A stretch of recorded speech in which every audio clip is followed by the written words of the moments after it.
Hipacondríaca apresenta Surra de Lúpulo. Oi pessoal, aqui é a Ludmilla, mais conhecida no Instagram como Hipacondríaca. Estamos aqui para mais um episódio especial do Surra de Lúpulo. Estamos aqui agora com a Bia Amorim e a gente veio gravar o programa especial de Dia das Mães. Bia.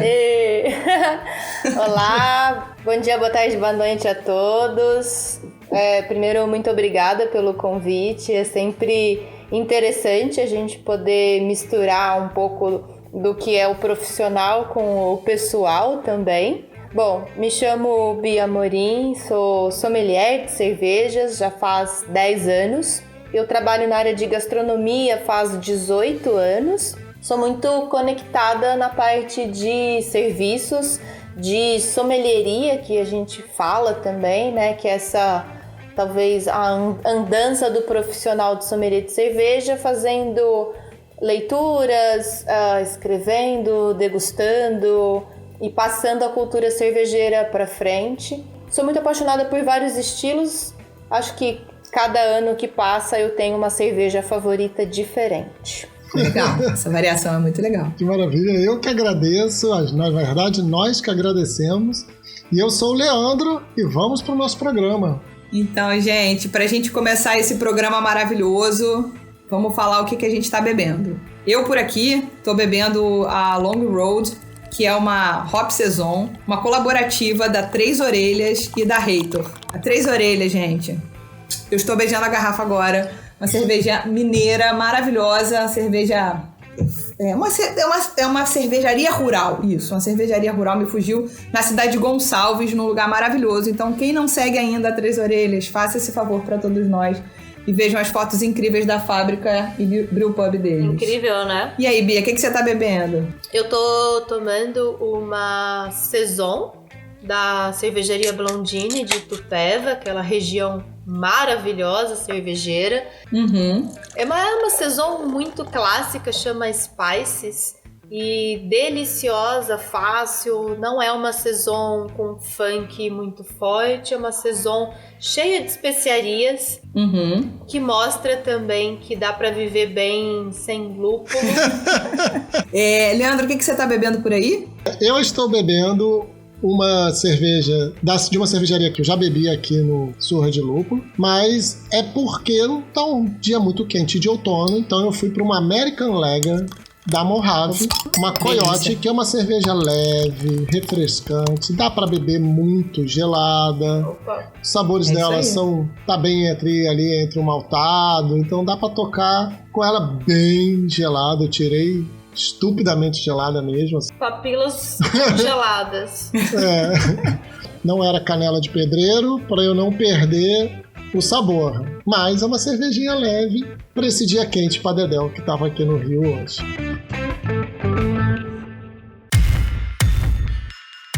Então, gente, a gente trouxe a Bia aqui nesse especial do Dia das Mães. Ela vai falar, óbvio, um pouco sobre a maternidade, mas vamos falar aqui que o currículo da moça é importante. Ela já foi jurada do reality da Eisenbahn, mestre cervejeiro, criadora da Farofa Magazine desde 2016 e atua com consultoria, palestras para diversas cervejarias. Então, condição de falar sobre maternidade e sobre cerveja, com certeza ela tem. Então, Bia, muito obrigada também. Obrigada. Então, vamos começar. Eu acho que o tema mãe tem que abrir logo, né, o programa. Então, vamos falar de maternidade. Como é que foi? O que veio primeiro? Primeiro veio a cerveja, depois veio o filho. Como um afetou o outro? Como é que é isso? Bom, na época que eu engravidei, eu morava em São Paulo, na capital. Eu estava formada há cerca de 3 anos, formada em hotelaria, né, que é o meu primeiro curso superior, e estava fazendo uma pós-graduação em gestão de negócios em serviços de alimentação, no Senac também. E estava fazendo um curso de sommelier de vinho. Olha só, a vida dá voltas. A vida dá voltas. E eu fui numa degustação um dia, e aí na hora de ir embora, eu tava no ponto de ônibus e fiquei assim um pouco enjoada, mas não dei muita bola, não. E aí uns dias depois descobri que sim, eu estava grávida. Isso foi em 2005 e eu tinha 22 anos. Caramba. Não é possível que você tenha um filho de 15 anos. Ou quase 15 anos. Exatamente isso. Uau, mãe de adolescente, gente. E aí, assim, eu acabei parando de fazer o curso de sommelier, porque a gente sabe que quando a gente está estudando a bebida, a gente estuda muita teoria, mas a gente também tem a parte prática. E o vinho, a gente diferente da cerveja, né? Veja por que trocamos de carreira. O vinho a gente cospe e a cerveja não, né? Durante as degustações. A gente engole. Eu fui em degustação de vinho e não cuspi não, tá? Vou só te falar isso. Mas eu também não fiz curso sommelier, foi uma degustação. Olha, o vinho com 14% de álcool, assim, num evento de degustação é algo que, se você não toma cuidado, te derruba mesmo, né? É verdade. Enfim, eu acabei abrindo mão do curso de sommelier de vinho. E aí, depois, em 2010, eu fui trabalhar com cerveja artesanal. E tô até hoje com a cerveja e com o meu filho adolescente agora. Entendi. Então o filho veio primeiro, porque apesar de você estar fazendo a sommelieria de vinho, que você teve que dar uma interrompida, abriu mão, como você disse, naquele momento, o filhão veio primeiro. Foi. Na sequência veio a carreira cervejeira, digamos assim, né? Você entrando ainda na área de serviço, como você disse, mas mais para a parte da cerveja e gastronomia, né? Eu entrei, assim, muito mais inicialmente na questão de marketing e relacionamento. E acho que a gente vem desenvolvendo o trabalho de sommelier no Brasil, tem bastante coisa a ser feita. Eu entendo que o sommelier, na verdade, ele é como se fosse uma medalhinha que a gente carrega, né? Então você pode e deve ter várias qualificações dependendo de onde você atua. Então, se eu atuo, por exemplo, no salão de um bar ou de um restaurante, eu consigo trabalhar a sommelieria de uma forma. Se eu trabalho dentro de uma distribuidora ou dentro de uma fábrica, eu também atuo como sommelieria, mas não tanto nessa parte de serviços, né? Então a gente vê muita gente que hoje é ou dono de cervejaria, ou dono de bar, ou vendedor numa distribuidora, que fizeram o curso de sommelier. A gente, se eu não me engano, tem, sei lá, 6, 8 mil sommeliers formados no Brasil. É bastante gente. É mesmo? Bastante. Mas ainda é um universo para se crescer, né? Ele é bastante gente, mas se parar para pensar que isso deve estar muito centralizado ali no Sudeste, aqui no Sudeste no caso, sim, né? Deve ainda ter um espaço de crescimento gigante. Se a gente for olhar o mercado de cerveja como um todo, e aí eu não tô falando só sobre o mercado de cerveja artesanal, porque ele como um todo é insípido quase, né, dentro da totalidade. A gente tem, talvez, até falando tipo pré-Covid, né, que a vida hoje é assim, é antes e depois da pandemia. Então, a gente tinha um mercado de provavelmente 2,7% do mercado artesanal dentro do mercado total, mas o sommelier de cerveja, ele não é exatamente só um profissional para trabalhar dentro do mercado artesanal, né? Assim, a gente está falando de cultura da cerveja, é realmente para que as pessoas entendam o que é cerveja, porque a gente bebe e sequer sabe quais são os ingredientes, né? Sim. Depois, a questão cultural da apreciação e de compreensão de consumo, até na questão de quantidade, né, limites e afins, acho que a gente tem bastante trabalho a ser feito. E existe um número de mais ou menos 1,2 milhões de pontos de venda de cerveja no Brasil, né? Falando todos os tipos de PDV. Mas é bastante coisa, claro, né? Então, assim, tem bastante gente para que estude o produto que ela vende, né? Isso é super importante. Sim. A gente foi entender o conceito de sommelier do jeito que a gente visualiza agora. Eu, por exemplo, fiz o meu curso há 2 anos atrás. Você já falou que fez o seu há 10 anos atrás, na primeira turma do Domens. É mais recente. apesar de você ter falado há 10 anos, é mais recente porque você realmente começou meio quando as cervejas artesanais ou ainda as importadas estavam chegando pra gente. Pra gente o especial era a cerveja importada que vinha. O nosso mercado de artesanal interno era embrionário nessa época, né?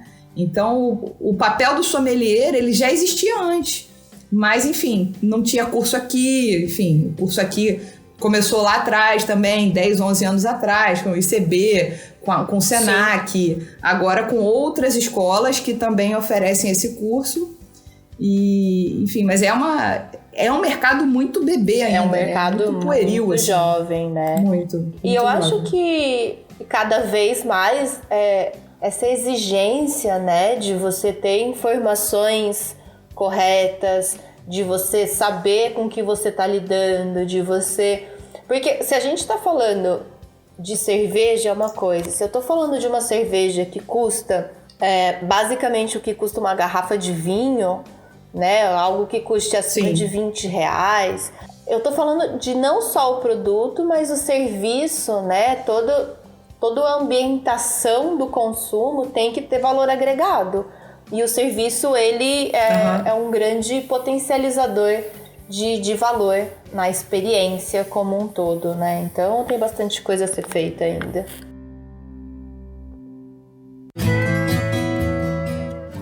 Falando um pouco desse universo que a gente está falando de funções diferentes, né, propagar a cultura da cerveja e tudo mais, fala um pouco pra gente sobre o Farofa Magazine ali. Como é que é criar e produzir esse conteúdo? Como é que funciona? A Farofa, ela surgiu de um projeto que aconteceu em 2015, que tinha sido desenhado em 2012, que foi um evento de rua aqui em Ribeirão Preto, chamado A Feira. E a gente colocou aqui em Ribeirão Preto, numa tarde, 15 mil pessoas no evento, para comer comida regional e beber cerveja da cidade. Caramba! Aquilo foi muito forte para mim, porque provavelmente foi o dia ou a semana que eu mais trabalhei na vida. Mas eu fiquei muito feliz de ter feito o evento e olhei e falei, cara, olha que demanda, né, que as pessoas têm por entretenimento e quantos lugares existem. Então eu resolvi que eu queria fazer um guia gastronômico aqui da cidade. Na época eu estava trabalhando num coworking de amigas minhas, então eu resolvi fazer o guia, daí de repente uma dessas moças que estava lá e também tinha sido minha sócia no evento da feira, a Fran Michele, falou, mas então pode ser uma revista, e a gente começou a conversar, e aí a revista nasceu. Ela nasceu em forma de guia gastronômico, ela nasceu impressa, e ela nasceu com um conteúdo também. Então, em junho de 2017, a gente lançou a revista, 10 mil exemplares impressos e distribuídos gratuitamente também. Que a ideia sempre foi trazer um pouco mais de democracia para o bom conteúdo, né? Eu lembro na época que eu fazia faculdade e estava lançando Prazeres da Mesa, um pouco tempo depois estava lançando a revista Menu. E apesar de tipo, ser barato, vamos assim dizer, tipo 10, 15 reais uma revista, para quem ganha muito pouco, como garçonete, que era o meu caso, sempre fez diferença. Então, a ideia sempre foi essa. Quando a gente lançou a revista, a gente foi distribuir tanto na Zona Sul, quanto na Zona Leste, quanto na Zona Oeste, quanto na Zona Norte. Então, a ideia da revista sempre foi ser gratuita para a gente ter esse conteúdo chegando nas pessoas, né? Quanto mais as pessoas entendem aquilo que elas estão comendo, elas estão bebendo, elas fazem escolhas melhores. Então, a gente nasceu com esse intuito. A gente imprime uma vez por ano. Então, imprimimos 2017, imprimimos 2018, imprimimos 2019.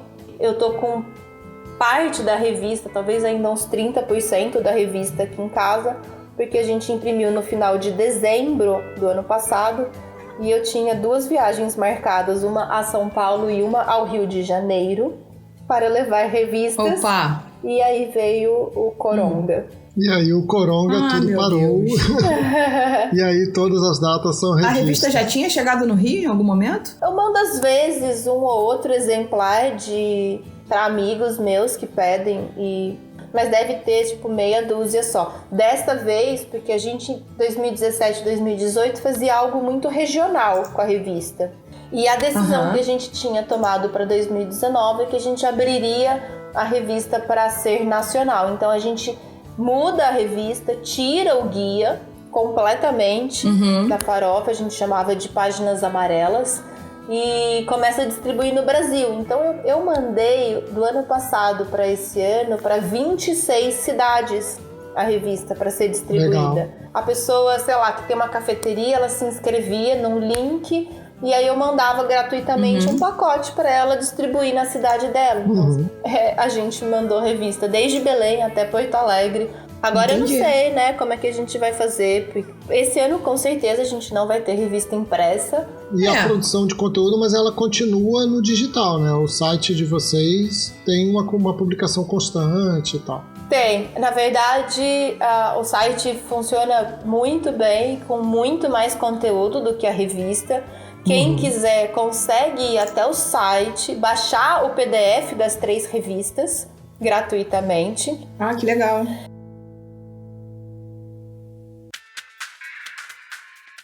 A gente percebe, é uma realidade, principalmente, por exemplo, se minha mãe estivesse viva, ela estaria com um pouco mais de 70, ou seja, ela já entrou no mercado de trabalho, mas ainda part-time, né? Na década de final de 70 e 80. Mas desde então, a mulher voltou para o mercado de trabalho de forma crescente, né?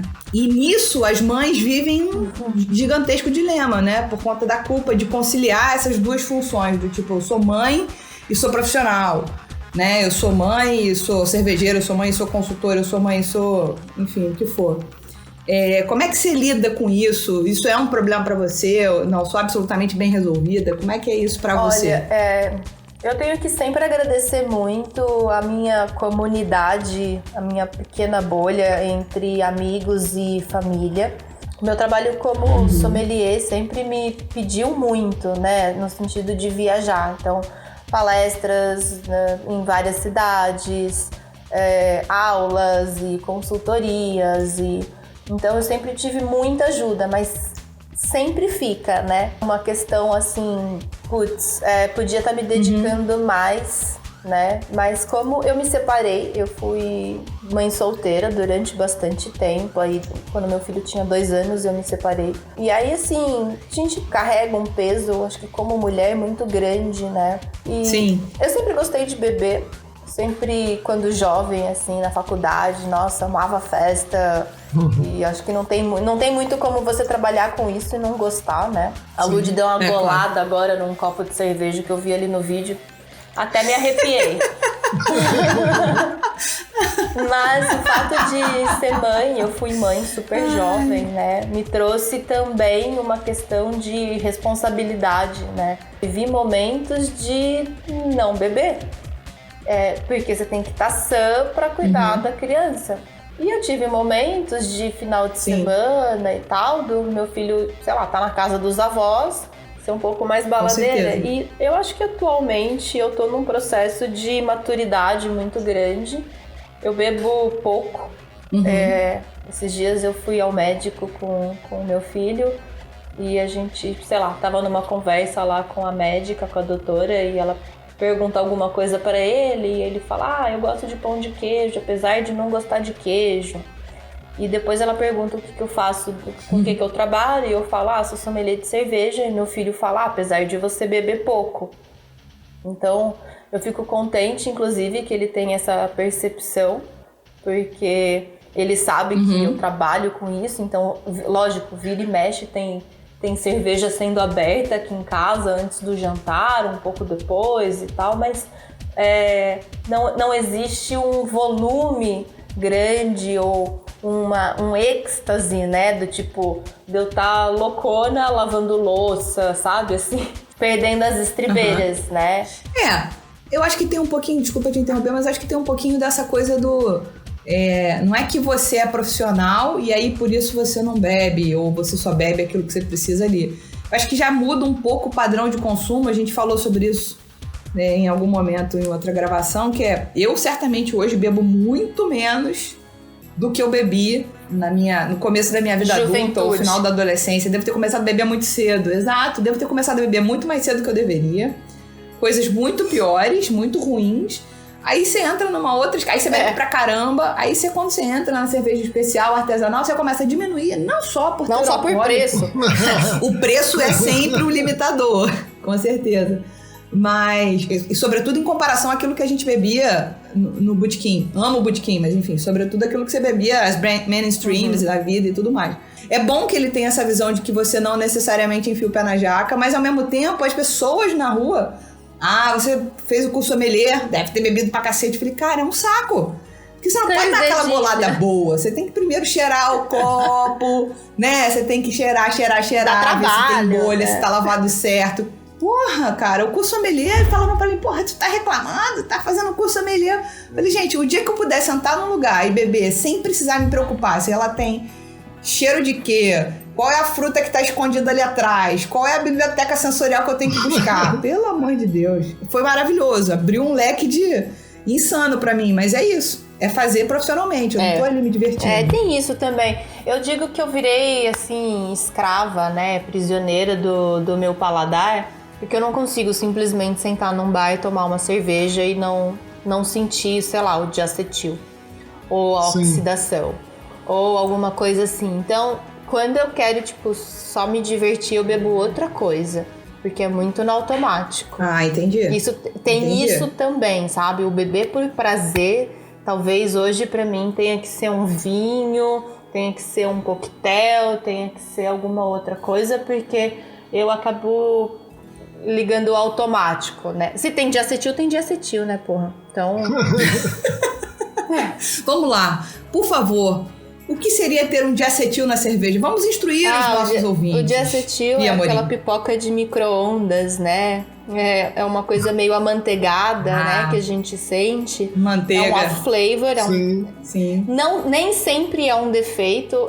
Existem estilos que até permitem um pouco, porque dependendo da onde vem esse off-flavor, esse diacetil, ele vem do malte, ou seja, assim...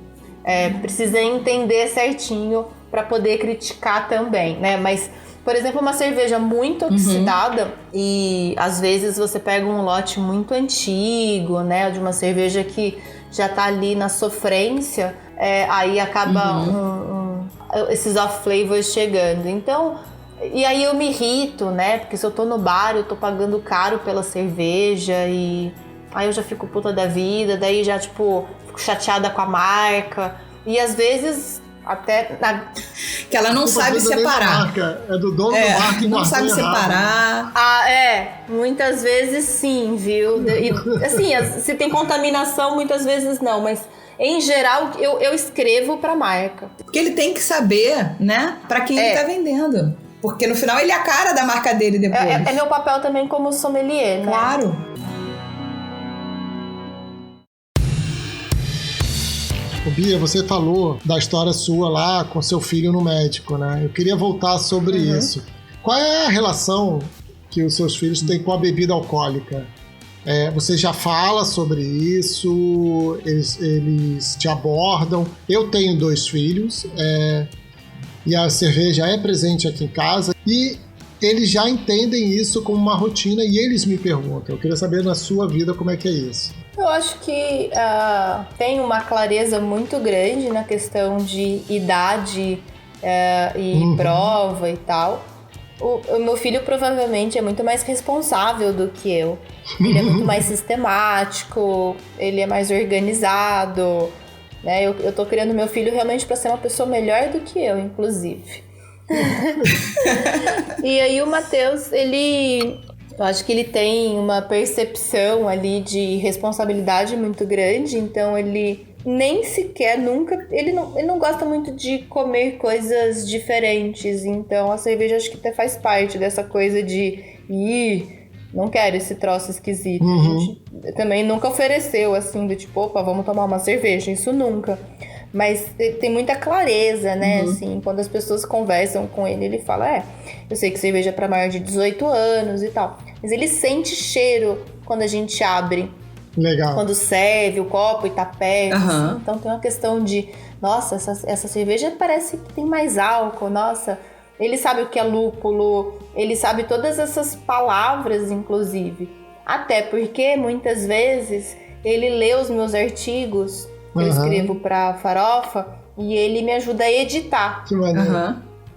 Eu repito palavra, né? Às vezes tem umas coisas de conjugação e tal. Então ele lê e me ajuda bastante a editar. Então ele já tem um palavreado. E você sabe que, assim, eu dou muita palestra e faço muita degustação para eventos e afins. E tem um pessoal muito jovem e já dei aula também na faculdade, né? Que, em geral, são realmente esses jovens com muito colágeno.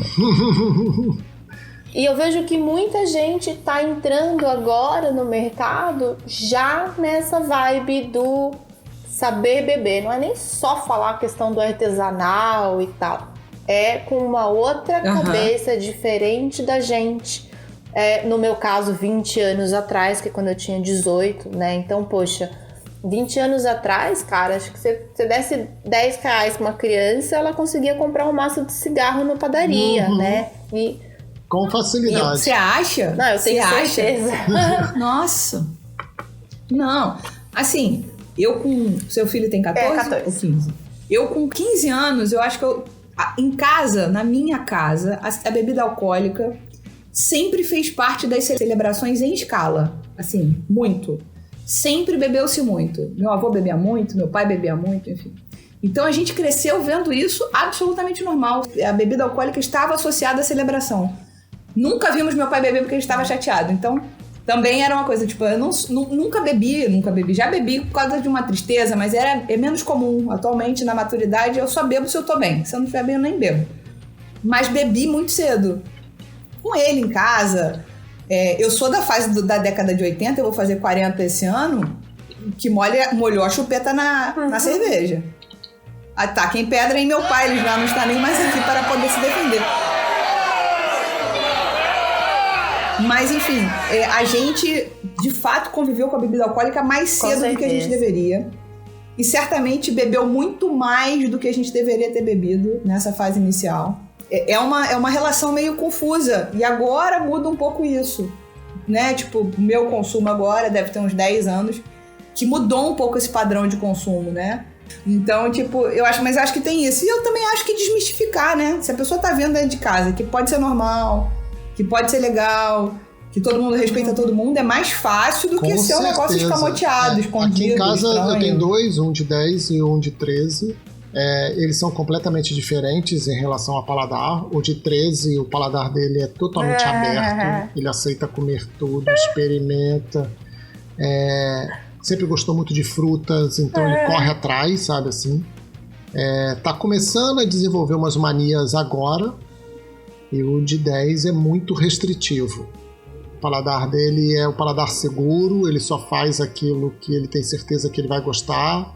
E aí, quando chega na cerveja, é engraçado, porque o de 13 está se mostrando mais curioso, ele já quer saber que cerveja é essa que eu estou bebendo, ele já pediu para sentir cheiro, mas ele é muito consciente em relação à idade, que é só depois dos 18 que tudo mais, assim. Nesse ponto ele está muito combinando com o que você falou, Bia, ele é muito consciente em relação ao momento de vida dele, mas eu também não vou negar que ele esteja curioso. Então o que eu converso com ele tudo bem, você está curioso? Beleza. É assim, assado. E a gente vai conversando, vai tocando. Mais uns 5 anos aí tá tudo certo. Coisa pouca, pô. O que são 5 anos pra quem tem 13? Não é nada, pô. Né? 5 anos pra mim agora faz uma diferença tremenda, mas pra quem tem 13 anos, pô, não é nada.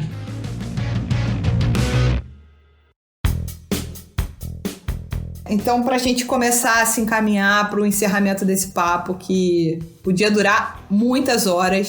A Bia é uma pessoa agradabilíssima e tem um monte de experiências e opiniões que o mercado cervejeiro precisa ouvir, né? Pra parar com essa bundice, de um monte de regra. Já que a gente tá nesse papo maternidade, que deu uma passada ali em outros lugares, qual o conselho que você daria para as mães que estão recém-mães no meio cervejeiro e se vendo com esses dilemas naturais, né? De mercado de trabalho, muita distância, muita viagem e a educação de um filho em casa. Você falou da sua bolha, mas enfim, não necessariamente as pessoas têm toda essa infraestrutura, né? Uma vez eu ouvi de uma terapeuta, ela chama Marina Kalash, e ela disse pra mim que a qualidade do tempo que eu passava com o meu filho era mais importante do que a quantidade de tempo que eu passava com ele.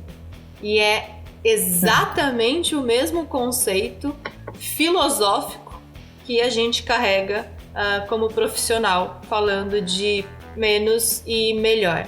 Mas a gente fala de menos no sentido realmente de saúde, né, e de limite. E quando a gente está pensando na maternidade, a gente às vezes está falando de menos, porque a gente realmente tem que estar o tempo inteiro fazendo um monte de coisa. A mulher, você começou falando sobre essa questão de há X tempos a mulher vem ganhando cada vez mais funções e mais independência, mas também ainda carregando muitas coisas. Então a gente está sempre fazendo um monte de aba aberta no computador, sabe? Eu tô com certeza cozinhando e eu tô tipo, já fez a tarefa de casa, e eu tô tipo escrevendo alguma coisa. Então eu acho que a qualidade do tempo que a gente possa passar é o mais importante. Sempre ter paciência, porque as crianças, elas têm as demandas delas também. Eu acho que é sempre uma oportunidade da gente olhar para quando a gente era criança, para quando a gente entender o quanto que aquilo faz parte da formação delas. E eu acho que sempre passar os valores humanos, né? A gente está numa fase, inclusive, muito importante, que estando em casa, né, não viajando, não tendo tantos trabalhos, é uma oportunidade de você fazer atividades com as crianças de uma maneira diferente. Então, pedir para fazer alguma tarefa de casa. A gente esses dias deu um monte de risada lavando o banheiro e eu brincando com ele com o rodo, a questão da louça infinita, mas sempre fazendo... isso são sempre formas de criar metáfora, né, para as nossas conversas com as crianças desde pequenininhas. Acho que se a gente for uma pessoa responsável e, na medida do possível, ter essa paciência, né, a gente consegue demonstrar carinho de diversas formas. Você cozinhar alguma coisa gostosa, mas eu não sei cozinhar. Ou pedir alguma coisa gostosa, pedir uma receita, ligar para sua tia, ligar para uma amiga, né? É uma coisa de você criar esses laços, porque gastronomicamente falando, a gente tem esses laços afetivos também que a comida nos envolve, né? Então, cozinhar para os filhos é uma coisa muito legal. Com certeza. O meu filho, ele é gamer, ele adora jogar videogame, eu acho que como a grande maioria, não sei os filhos do Leandro. Com certeza. Sim. E então, assim, ele gosta muito, por exemplo, de Minecraft. E eu lembro que ele construiu para mim um restaurante no Minecraft. E no restaurante tinha uma choperia no restaurante. Que legal. E tinha um chopp-duto. Foi a primeira vez que talvez tenha sido mais real a história do chopp-duto. Ele criou um chopp-duto para mim. E aí, então, assim, ouvir também as histórias das crianças que de alguma forma estão querendo a nossa atenção. Acho que sem dúvida. Que é isso. Quando em algum momento da carreira eu cansei de responder a pergunta: Bia, como é ser mulher no mercado cervejeiro? Uma das respostas que eu dei foi tipo, depois de colocar o meu filho para dormir, às vezes a gente tá super cansada, né? Fez um monte de coisa. Abrir uma cerveja, abrir uma IPA, sabe? Simplesmente relaxar, porque parte do trabalho tinha sido feita e a criança, quando tá dormindo, é sempre boazinha, né? E daí acho que a cerveja, ele é esse alento, sabe? Da mãe também, que ou tá cansada, ou tá triste, ou tá alegre, ou tá feliz, mas simplesmente é um momento ali de relaxamento, né? De talvez você meditar sobre todas essas questões aí do feminino. Com certeza. E aí eu entendo que também faz parte do meu papel como sommelier ser parte dessa fala, né? Então eu vejo que é um mercado masculino, mas, cara, todas as mulheres do mercado cervejeiro, e agora eu te incluo porque eu te conheci, a gente tá batendo esse papo, eu acho que Obrigada. A gente tá fazendo um trabalho tão bacana e tão respeitado também pelos homens, e agora também incluo o Leandro nessa, né? Até pela abertura tá dando pra bater esse papo, de que é isso, a gente vai se fortalecendo, né? Então, parabéns também pelo podcast, pelo convite para estar falando sobre isso, porque se não de uma maneira ou de outra a gente vai se ajudando e ajudando as mães e as mulheres, e ser mulher no mercado cervejeiro é também olhar para as nossas amigas e ver o quão importantes são esses laços, porque a cerveja, acima de tudo, ela é sobre pessoas e sobre comunidade, sociedade, e é a bebida que passou por todas as pestes, por todas as guerras. E o Aloísio falou uma coisa super legal na live, ele falou que a cerveja, apesar de ter passado por tudo isso, ela ainda conseguiu melhorar, né? Que a gente toma uma cerveja muito melhor hoje em dia. Então, eu acho que é sobre isso. Eu acho que a gente ganhar esses conhecimentos entre ser alguém que cuida e alguém que também bebe, e trazer tudo isso. Então eu acho que maternidade, o grande, se eu fosse resumir, é uma música da Elis Regina, é o bêbado e o equilibrista, é a maternidade e o sommelier. Que lindo. Excelente comparação, inclusive, né? Excelente comparação.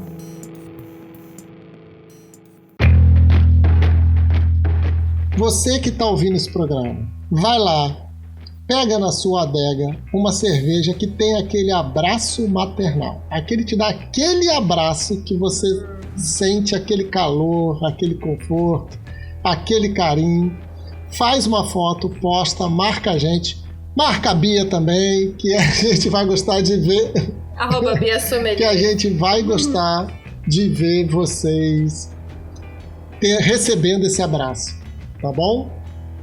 Bia, muito obrigado, adorei o nosso papo, adorei te conhecer, obrigado por ter vindo e espere novos convites, se você puder, a gente vai adorar ter você aqui de novo. Muito obrigada, gente, que delícia, nossa, que papo solto, né? A Lud me chamou esses dias no Instagram e eu já seguia a Lud, na verdade, né? Já seguia.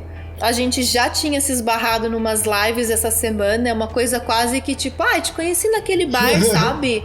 Que bar? É aquele bar virtual que a gente tava aquele dia, como chama? mestrecervejeiro.com? Não foi. Não, foi no da Overhop, não, foi no do Science, não, foi. Então, assim, que loucura, né? Pelo menos a gente não tá gastando combustível e bebendo com moderação. Então, muito obrigada, espero que o pessoal tenha se divertido e que cada um ali na sua forma, né, da sua jornada, que fique bem e que a gente consiga passar por tudo isso e se renovar de uma maneira mais significativa. Muito obrigada, Bia, muita generosidade da sua parte falar com a gente. E como o Leandro disse, outros convites virão, porque cerveja tem assunto a dar com pau. Infinito, igual os rolês de antigamente. Com certeza. Um super beijo, gente. Beijo. Obrigada. Tchau, tchau. Beijo. Valeu.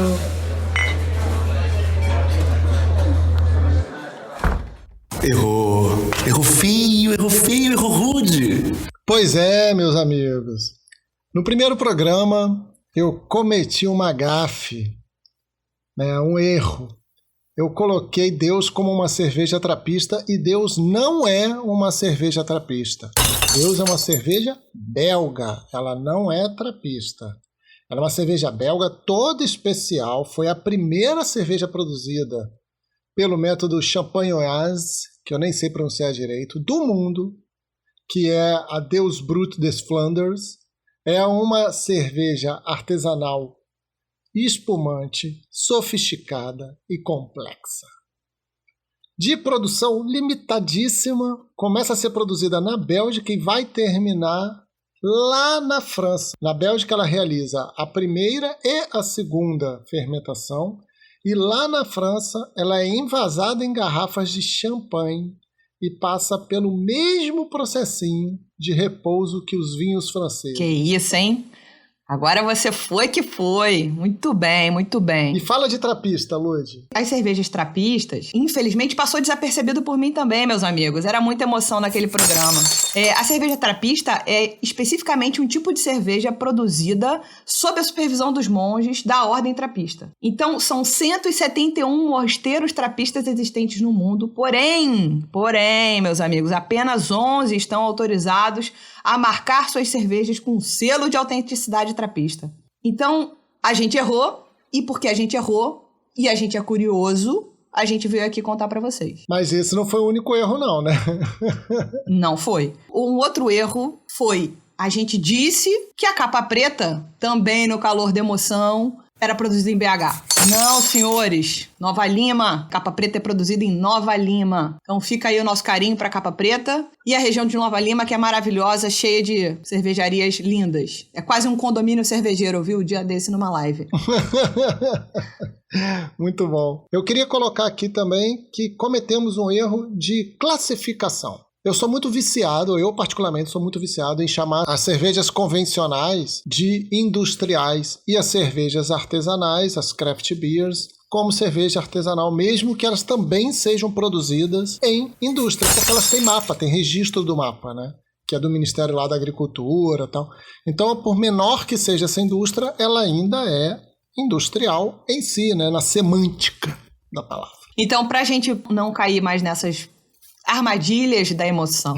Olha, esse é um excelente nome de novela mexicana, hein? Armadilhas da emoção. Está embaraçada? A gente vai sempre se manifestar falando de cervejas mainstream, ou convencional, ou de grandes conglomerados. E vamos seguir chamando as cervejas artesanais de cervejas artesanais ou especiais, ok? A gente agradece aos comentários e sempre que houver um erro, a gente quer ouvir de vocês. E a gente vai sempre corrigir. Muito obrigada. Obrigado, galera. Vocês podem mandar pra gente pelo Instagram da Hipacondríaca ou vocês podem mandar pra gente pelo caminho que vocês tiverem para falar com a gente. Fiquem à vontade. Nas nossas publicações de divulgação do programa. Pode mandar os erros lá, que a gente quer mais aprender com eles. Valeu!